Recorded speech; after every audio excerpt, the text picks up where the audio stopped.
The universe had rules. Everyone knew them. Every species that crawled out of their birth planet and reached for the stars learned the same truth within their first century of space travel. The Ascended watched over all things. They were not gods in the way primitive peoples imagined gods, but they were close enough. They had existed for millions of years. They had transcended physical bodies. They maintained order across 10,000 galaxies. And they had one law that nobody was allowed to break. Commander Scylla of the Valorian Collective had memorized this law as a child. Every Valorian did. It was taught before mathematics, before language, before the names of their own moons. The law was simple. Never contact the species designated Sol 3. Never speak of them. Never seek them. Never even think about them if it could be avoided. The Valorians called them the Unbound. Other species had other names. The Keth Federation called them the Sleeping Danger. The Moro Empire called them the Forbidden Ones, but most simply called them by the name the Ascended used, humanity. Scylla had never questioned this law. Her people were logical. They followed rules because rules created order, and order created safety. She had risen through the military ranks by being careful, by being smart, by never taking unnecessary risks. She commanded the finest fleet in the collective, 47 warships, 200,000 soldiers, the pride of her civilization. Now she watched that pride burn. The hollow swarm had appeared from the void between galaxies 3 cycles ago. Nobody knew where they came from. Nobody knew what they wanted. They simply consumed. They were not a species in any normal sense. They were more like a disease that had learned to fly through space. Billions of tiny organisms that moved as one, that thought as one, that hungered as one. They had taken the outer colonies first. Scylla had thought it was a border skirmish. She had sent 5 ships to investigate. None returned. She sent 20 more. Same result. By the time the collective understood the threat, the swarm had consumed 3 entire worlds. Not conquered, not invaded, consumed. Every living thing dissolved into raw material, every building broken down to molecules, every trace of civilization erased as if it had never existed. The Ascended did not answer prayers. Scylla had tried. Every leader in the collective had tried. The great beings of light who had guided civilization for eons remained silent. Some said they were testing the younger races. Some said they had abandoned the galaxy entirely. Some whispered that perhaps the Ascended were afraid. Scylla stood on the bridge of her flagship, the Eternal Vigilance, and watched her fleet die. The tactical display showed it clearly. Blue dots for her ships, red for the swarm. The red was everywhere. It moved like liquid, flowing around defenses, seeping through shields, finding every weakness. Her weapons did nothing. The swarm did not have vital points to target. Destroying one part simply meant the rest absorbed the debris and grew stronger. "Commander, we have lost the righteous path," her tactical officer reported. His name was Keth, and his voice was steady even now. "Good soldier." Scylla appreciated that. "The Morning Star is requesting permission to retreat." "Denied," Scylla said. "If we run, they follow. If they follow, they reach the homeworld." She did not need to say what would happen then. Everyone knew. Valoria Prime had 8 billion people. The swarm would take perhaps 2 days to consume them all. "We have lost the righteous path," Keth said again, his voice cracking slightly. "Commander, we have lost.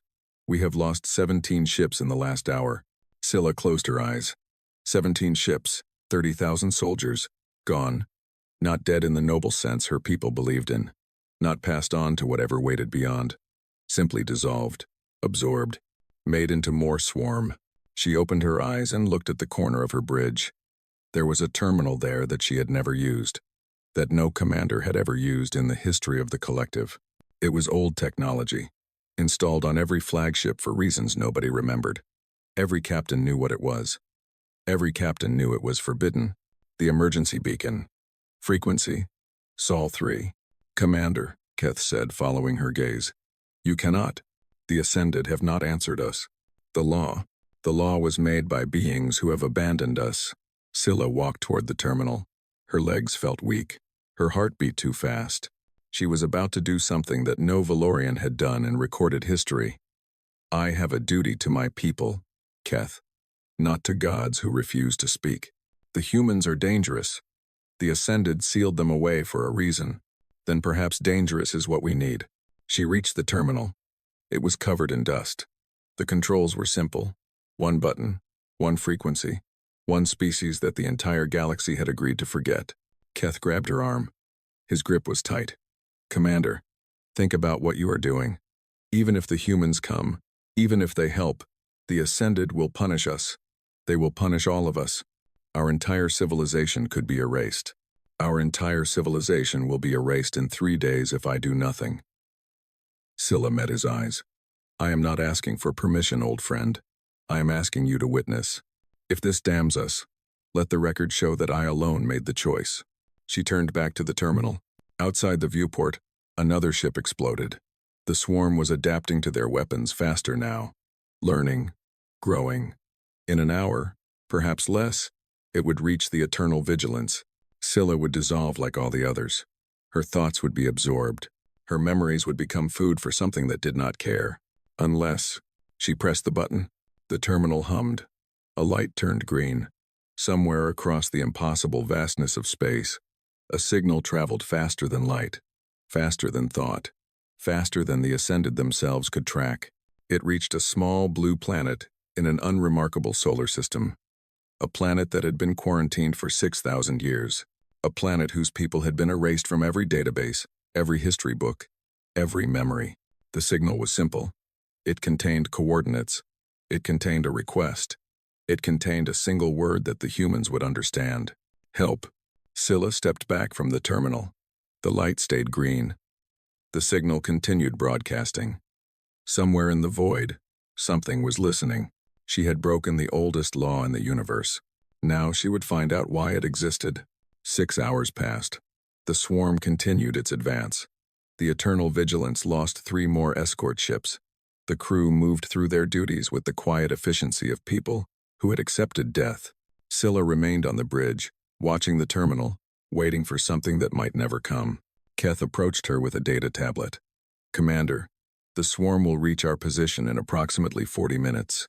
Should I prepare the self-destruct sequence? It was standard protocol. Better to destroy the ship than let it be absorbed. Better to die quickly than to feel yourself dissolving. Your thoughts stolen. Your memories consumed by something that would not even remember your name.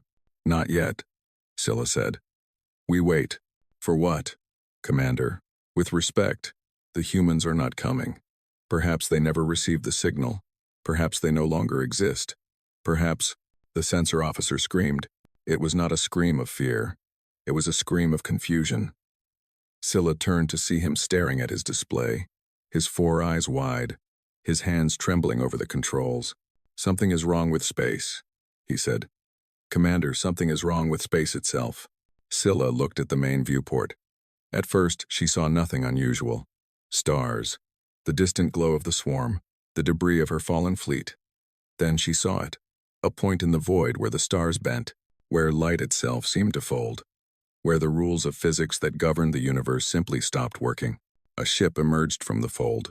It was small, impossibly small, smaller than the shuttles the Valorians used for transport between larger vessels. Its hull was covered in strange markings, colorful images that made no tactical sense. The ship moved without visible engines. It simply was in one place, and then it was in another, as if distance meant nothing to it. I am reading no weapons, the tactical officer reported. No shields, no armor. Commander, this vessel should not be able to survive in open space. And yet it does, Scylla murmured. The ship approached the Eternal Vigilance. It should have taken minutes to cross the distance. It took seconds. One moment it was far away. The next it was close enough to touch. The swarm seemed to notice it. A tendril of the great organism reached out, curious, hungry. The ship moved. Not away from the tendril, but through it. The swarm parted around the small vessel like water around a stone. It did not seem like the ship was fighting the swarm.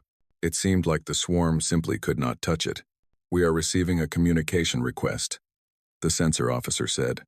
His voice was very quiet. Audio only. Accept it. A voice filled the bridge. It was warm and casual, speaking in a language that the translation systems processed with difficulty. Hey, you rang? Scylla stepped forward. This is Commander Scylla of the Valorian Collective. We sent the emergency signal. Are you human? Last time I checked. The voice sounded amused. Name's Jin. Got your message. Took me a bit to find the old receiver. Haven't gotten a call on that frequency in, wow, about 6,000 years? The Ascended really did a thorough job making everyone forget about us, huh? You received our signal 6 hours ago. How did you arrive so quickly? The journey from your home system should take. Yeah, we don't really do the slow travel thing anymore. Figured out some shortcuts. Jin paused. Listen, this is fun and all. But are those the guys eating your planets? The big red cloud thing? The hollow swarm. Yes, they have consumed 40 of our worlds. Our weapons cannot harm them. Our defenses cannot stop them. We have tried everything. Neat. Mind if I come aboard? Easier to chat face to face. Before Scylla could respond, the air in front of her shimmered. A figure appeared on the bridge. Not through a door. Not through a transporter beam. The human simply was not there. And then he was. He was smaller than she expected. The legends made humans sound like giants, monsters, creatures of terrible power. This Jin looked ordinary. Brown skin, dark, messy hair, average build. He wore simple clothing, nothing that resembled armor or a uniform. He looked around the bridge with genuine curiosity, like a traveler visiting an interesting landmark. Nice ship, he said. Love the whole aesthetic. Very serious, very military. He noticed the tactical display showing the swarm. Oh, that's them up close? They look crunchy. Keth stepped between Jin and the commander. How did you do that? How did you appear on this vessel without using any technology we can detect? Jin shrugged. We have different technology. Or maybe the same technology used differently. Hard to explain, really. Your science is based on what the Ascended taught the galaxy, right? They left out some stuff. The Ascended gave us everything we know, Keth said stiffly. Right. Everything they wanted you to know. Jin walked past him toward the viewport. He studied the swarm with the expression of someone examining a puzzle. This is interesting. They're not evil, you know? They're not even really aware. They're just hungry. Somebody made them that way a long time ago. Programmed them to consume and grow and nothing else. They have killed billions, Scylla said.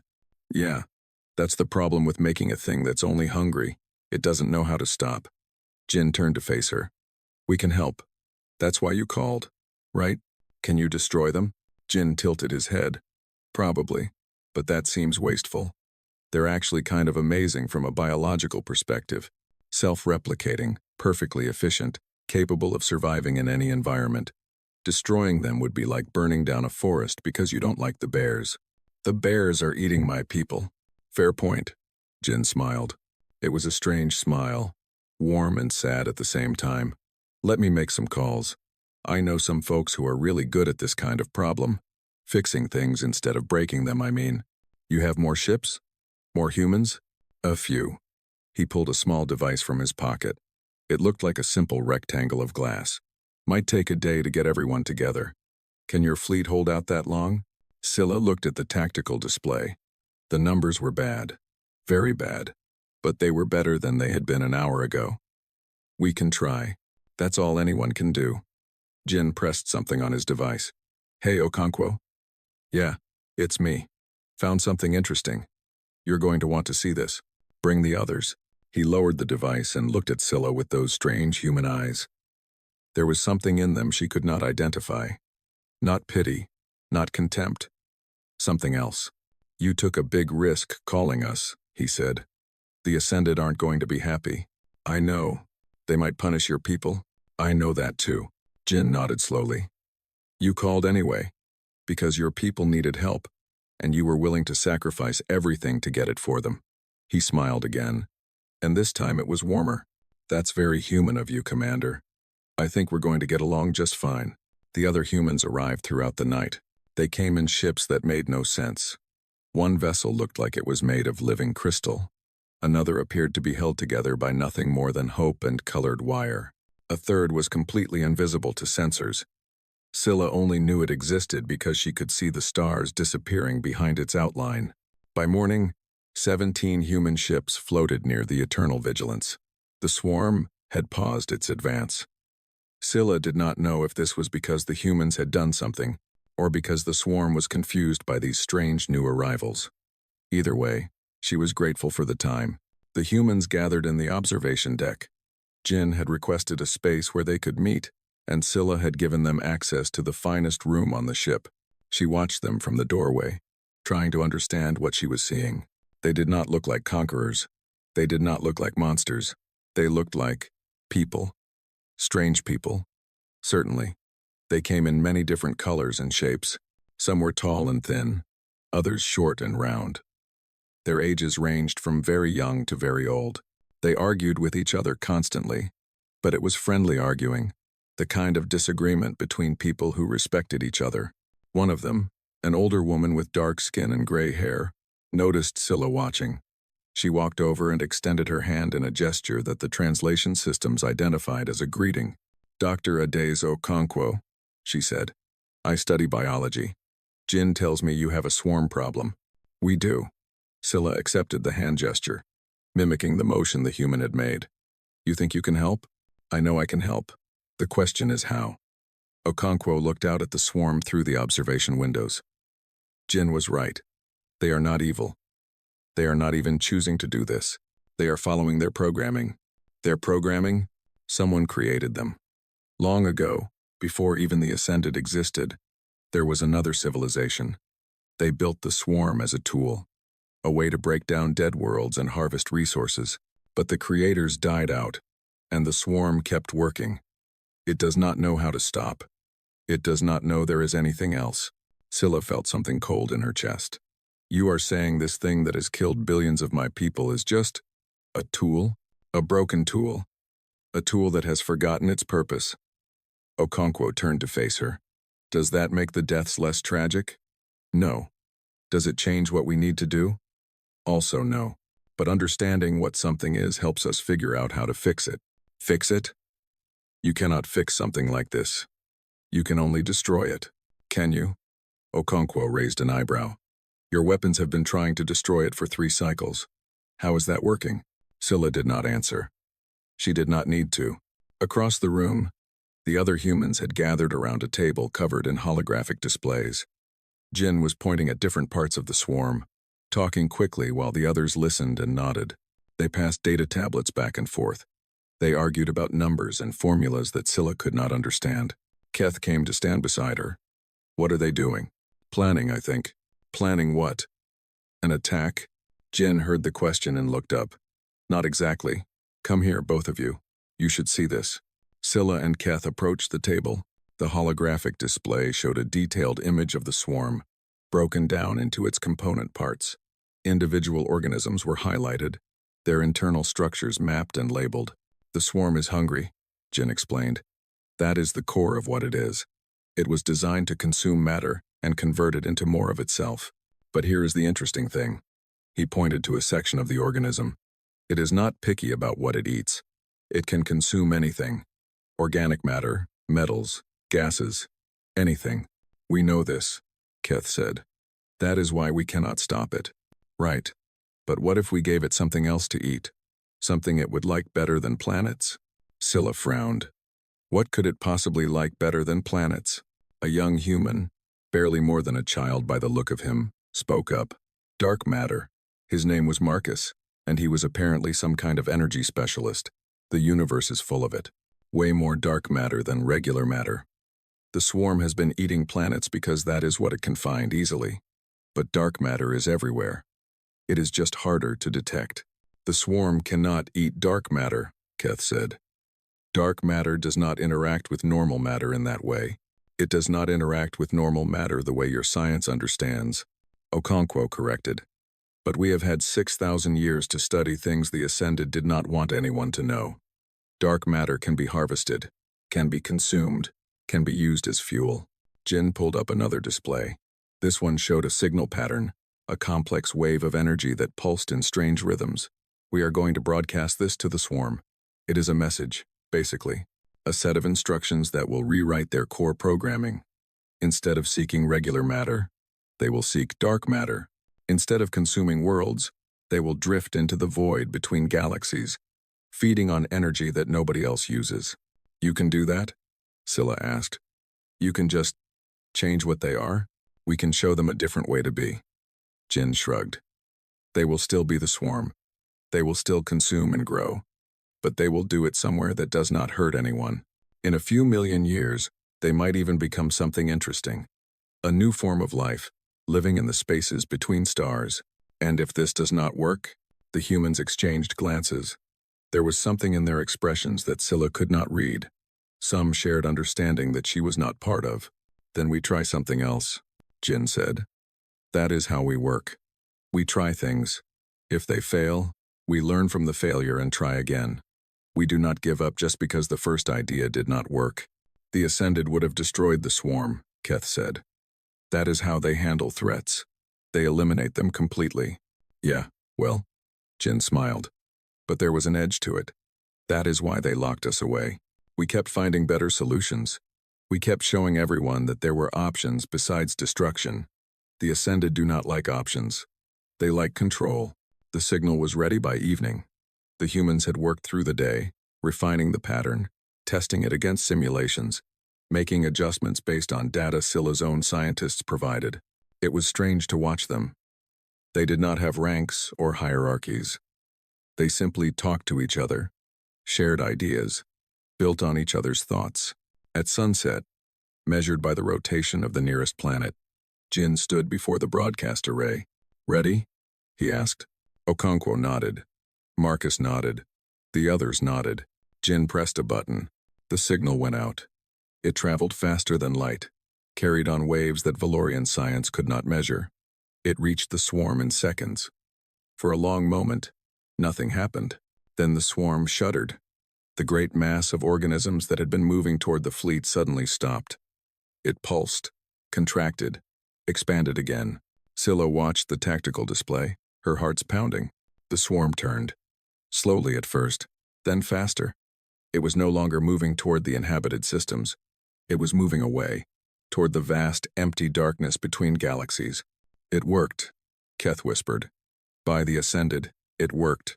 Jin leaned against the console, looking tired but satisfied. Told you. Fixing things is always better than breaking them. Scylla watched the swarm drift away. 40 worlds had been lost. Billions were dead. Nothing could bring them back. But billions more would live now. Hundreds of worlds would be safe, because 18 humans had tried something different. The Ascended arrived on the third day after the swarm departed. Scylla felt them before she saw them. Every Valorian did. It was like a pressure in the mind, a weight on the soul, a feeling of being very small in the presence of something very large. She had felt this presence twice before in her life. Once at a temple ceremony when she was young, once during the great crisis of her father's generation. Both times, the feeling had been distant, a reminder that the great powers existed. This time, it was close. This time, it was angry. The Ascended did not use ships. They did not need them. They simply appeared in space near the eternal vigilance, great columns of light and geometric shapes that hurt the eyes to look at directly. They existed in dimensions that the younger races could not fully perceive. What Scylla saw was only a fraction of what they truly were. Her crew fell to their knees. Some covered their eyes. Others wept. The presence of the Ascended triggered something deep in the Valorian brain, something that had been placed there long ago when the Ascended first taught her ancestors how to think. Scylla forced herself to remain standing. It was the hardest thing she had ever done. The Ascended spoke. Their voice was not sound. It was thought itself, pressed into every mind on the ship. You have violated the first covenant. The words echoed in Scylla's skull. She felt her knees shake. She felt the urge to apologize, to beg forgiveness, to throw herself at the mercy of these beings who had guided her civilization for thousands of years. Then she looked at the humans. They were standing on the observation deck, watching the Ascended through the windows. They did not kneel. They did not weep. Jin was sipping from a cup of something. Okonkwo was taking notes on a data tablet. The young one, Marcus, was pointing at the Ascended and whispering excitedly to a colleague. They were not afraid. The sealed species was released without permission, the Ascended continued. The Valorian who activated the beacon will be punished. Her civilization will be sanctioned. Order will be restored. Jin set down his cup. He walked toward the viewport until he was as close to the Ascended as the glass would allow. Yeah, about that, he said. His voice was calm, conversational, as if he were talking to an ordinary person instead of beings who had shaped galactic civilization for millions of years. We have had 6,000 years to think, and we have some notes. You will be returned to containment. No, we will not. The Ascended pulsed. Scylla felt the anger in her mind like a spike of ice. Several of her crew collapsed completely, unconscious from the pressure. You cannot defy us. We are the guardians of order. We are the shepherds of civilization. We are scared, Jin interrupted. You are scared. You have always been scared. Silence. The pressure did not decrease, but it stopped growing. That is why you locked us away, is it not? Jin continued. Not because we were dangerous to you. Not because we threatened you directly. You are beyond anything we could harm with weapons or technology. But we were dangerous to something else. He turned and gestured at Scylla, at Keth, at the crew members still struggling to stay conscious. We were dangerous to them, to the younger races, to everyone you had been guiding and shaping and controlling. Okonkwo stepped forward to join Jin at the window. We looked at the records, she said. The ones you tried to erase. Before you sealed us away, humanity had contact with dozens of other species. We traded with them. We taught them. We learned from them. And everywhere we went, something interesting happened. The species we worked with started solving their own problems, Jin said. They stopped waiting for divine intervention. They started asking questions, trying new things, building new technologies. They started to grow, and growth without guidance leads to chaos, the Ascended said. We have seen it. Civilizations that advance too quickly destroy themselves. Some do, Okonkwo agreed. But most do not. Most find their balance. Most learn from their mistakes. And the ones that survive become stronger, smarter, more capable than they ever would have been under your careful control. That is what scared you, Jin said.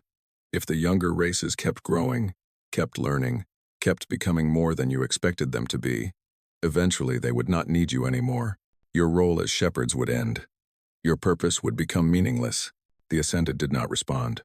The pressure in Scylla's mind fluctuated strangely. She realized with shock that she was sensing something she had never felt from the Ascended before. Uncertainty.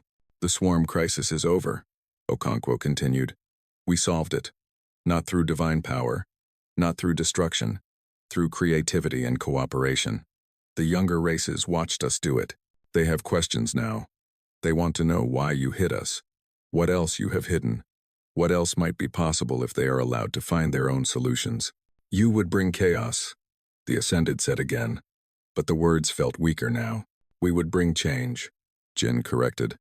To you, those might seem like the same thing, but they are not. Chaos is destruction without purpose. Change is growth with direction. We are not trying to tear down what you built. We are trying to help it become something better. Scylla found her voice. She did not know where the courage came from. Perhaps watching the humans stand firm had given her strength. Perhaps she was simply tired of being afraid. I called them, she said. I broke the covenant. If there must be punishment, let it fall on me. But do not punish my people for my choice. Jin looked at her with something like pride. See? That is what we are talking about. She made a decision. She took a risk. She was willing to sacrifice herself for others. That is not chaos. That is the best thing any thinking creature can do. The galaxy is changing whether you want it to or not, Okonkwo said to the Ascended. The question is whether you change with it, whether you become part of the new order, or whether you become obsolete. The pressure in Scylla's mind began to fade. The Ascended were still present, still vast, still beyond her ability to truly comprehend. But they were no longer pushing against her thoughts. They were listening. We have maintained order for millions of years, they said finally. We have prevented countless wars, stopped countless extinction events, guided countless species from barbarism to civilization. And you did good work, Jin acknowledged. Nobody is saying you did not. But even the best shepherd eventually has to let the flock walk on its own. You can still guide. You can still help. But you cannot control forever. It is not healthy. Not for you. And not for them. The Ascended considered this. Time passed. Scylla did not know how much. Minutes or hours. The universe seemed to hold its breath. What do you propose? The Ascended asked at last. Jin smiled. It was not a smile of victory. It was a smile of relief, of hope, of possibility. A new arrangement. We do not replace you. You do not contain us. We work together. Humanity becomes a resource for the younger races, not a forbidden secret. When they have problems, they can ask us for help. When they want to learn, we can teach them. When they make mistakes, we can help them recover. And when they succeed, Okonkwo added, they can become partners instead of children. That is all we have ever wanted. Not power, not control, just the chance to help others become what they are capable of becoming. The Ascended pulsed again. This time, Scylla felt something different in her mind. Not anger, not fear. Something that might have been respect. We will consider your proposal, they said. The old covenant is suspended. A new arrangement will be discussed. They began to fade. Before they disappeared entirely, they spoke one more time. Humanity is strange. We have observed many species. None like you. You fight each other and then heal each other. You destroy and then create. You suffer and then hope. We do not understand you. Jin laughed softly. Yeah. We do not really understand ourselves most of the time. That is kind of our thing. The Ascended vanished. The pressure in Scylla's mind disappeared completely. Around her, crew members began to stir, to stand, to breathe normally again. She looked at Jin. You face down gods. Nah. He shook his head. We talked to some scared old beings who needed to hear some hard truths. That is different. You were not afraid. Sure, we were afraid. We just did it anyway. He smiled at her. That is the other thing about humans. We are almost always afraid. We just refuse to let it stop us. 6 months passed. The galaxy changed slowly at first, then all at once. Word spread of what had happened near Valorian space. The story traveled from ship to ship, from world to world, from species to species. A commander had broken the oldest law. Humans had answered. The swarm had been stopped. The Ascended had listened. Everything everyone thought they knew was wrong. The beacon protocol was rewritten. The ancient terminals on every flagship were no longer forbidden. They were simply available. A button that any captain could press if they needed help. Not a prayer to distant gods. A request to potential friends.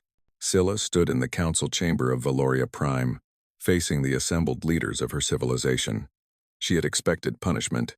She had expected exile, perhaps execution. Instead, she found herself being honored.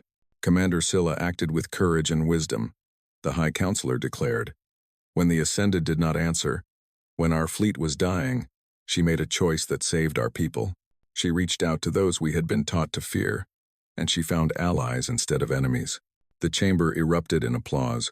Scylla felt uncomfortable with the attention. She had not done anything heroic. She had simply pressed a button because she was desperate. Anyone would have done the same.